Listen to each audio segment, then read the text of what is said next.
Mimi nataka kuambia ndugu zangu wale wanazunguka hapa, sisi hakuna utawala mwingine ambao umekumbuka sehemu hii vile Rais Ruto ametukumbuka. So tusifanyie madharau. Na hao watu mnakuja kusifu hapa, sijui walifanyia hii jamii ya Wameru nini siku ile walikuwa na nafasi ya kutusaidia. Kwa hivyo tusivurugane, na mimi naambia hawa ndugu zangu wakileta maneno ya kuvurugana, mimi sitakubali, kwa sababu hiyo ni kukosea jamii hii heshima. Hata kama wako na maoni tofauti ni sawa, tunawaheshimu, lakini hatutakubali watuvurugie uongozi. Yaani Kenya nzima hii, yaani boss ni Rais William Ruto, namba 2 mgongoni ni fireman. Alafu nakuja kutuambia nini hapa? Alafu natuambia ati twende tukaunge mkono mtu mwingine na sio wa hapa. Kama angekuwa wa hapa tungesema okay, let us compare. Kuna huyu na kuna fireman. Si namna hiyo? Mwenye unaleta sio wa hapa. Mwenye unaleta sio ati kuna kitu alifanyia hapa. Kwa sababu sio lazima mtu awe wa hapa, hata wa mbali ni sawa, lakini huyo unaleta, kuna siku alikuwa na crown kwa kichwa, hakuna kitu alifanyia Wameru, hakufanya harambee, hakuleta barabara, hakuleta chochote. Wengine walikuwa ma vice president, wengine walikuwa mawaziri. So tusivurugane. Nyinyi umuuze hao watu polepole, mungoje next year tunyoroshe hao watu. Hao watu mnaleta huku, tutawanyorosha one way. Wacha tukazane na hii kazi tumalize, alafu next year kila mtu akuje na record yake. Hiyo record ndio itamtetea. Rais Ruto atatetewa na kazi, hatatetewa na mambo mengine. Na wale wengine wanatuuzia watu wengine watatetewa sijui na nini.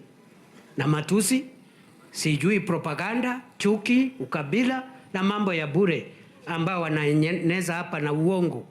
Kwa hivyo mimi nawasihi, hii ndio njia mzuri, ndio mambo yetu iendelee hivi, tuendelee hivyo.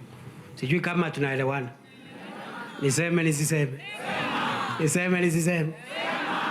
Ati kuna watu wanatuletea, watu wamepanga foleni, watu kama 2 3 wamejipanga hapo, ati tuletewe tuchague, wafanye 10 years yao, ule mwingine afanye 10 years, mwingine 10 years, ndio tufikiwe.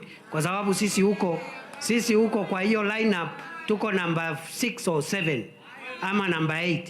Hii ingine ya William Ruto imebaki tu mwaka mmoja, next year tumalizane na rais, tumpatie 2 term. Akipata next year hivi, mimi ni fireman, ni mimi na goal. Na hawa ndugu zangu, kwa sababu nawapenda na sisi tutaendelea kuwa jamii moja hata baada ya mambo ya siasa, wajue hivi, wacha tuambiane ukweli.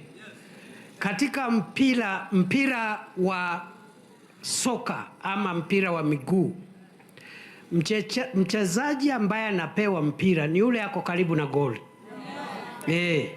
Wacha kuchokora, wacha kupiga mpira ukirudisha nyuma. Na fireman yako karibu na goli hapa. Niseme.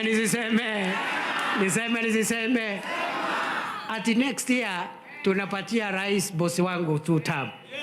Alafu fireman ako hapo, goalkeeper hakuna, goal iko wazi, fireman ako na mpira, alafu kuna mtu yetu anapiga mpira akirudisha nyuma.